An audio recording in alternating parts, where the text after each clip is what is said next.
আসসালামু আলাইকুম। কয়দিন ধরে বৃষ্টি, বৃষ্টি, বৃষ্টি ভালোই লাগছে। কিন্তু কাজগুলো খুব একটু আম মানে ঝামেলা হয়ে যাচ্ছে কাজ করতে। তারপরে তো কাজ বন্ধ থাকে না। এই যে গাড়ি নিয়ে চলে গেলাম বনশ্রীতে, মোহাম্মদপুর থেকে বনশ্রী যাচ্ছিলাম। এটা ফ্লাইওভারের উপরে খুবই ভালো লাগছিল। বৃষ্টি হচ্ছে গুঁড়ি, গুঁড়ি। ৩ দিন ধরেই তো গুঁড়ি, গুঁড়ি বৃষ্টি। যাই হোক, ফুডের উপরে আমাদের একটা প্রোগ্রাম ছিল নারী উদ্যোক্তা সংগঠনের।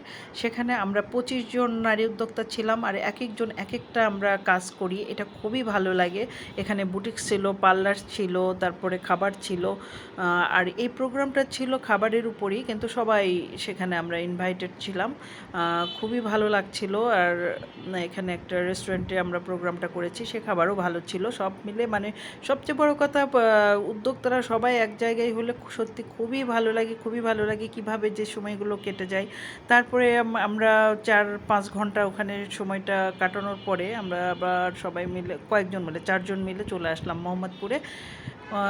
বেলা ৩টা, সাড়ে ৩টার দিকে। ভালো লাগছিল, রাস্তাগুলো প্রায় ফাঁকা। এটা সম্ভবত হাতিরঝিলের দিকে। ভালো লাগছিল। এখানে এই দিকগুলোতে এত ঝামেলা থাকে না, তবে আমরা ঝামেলায় পড়িনি। ৩টা, সাড়ে ৩টার দিকে তো খুব বেশি ঝামেলা ছিল না, রোডে চলে আসলাম। আল্লাহ হাফেজ।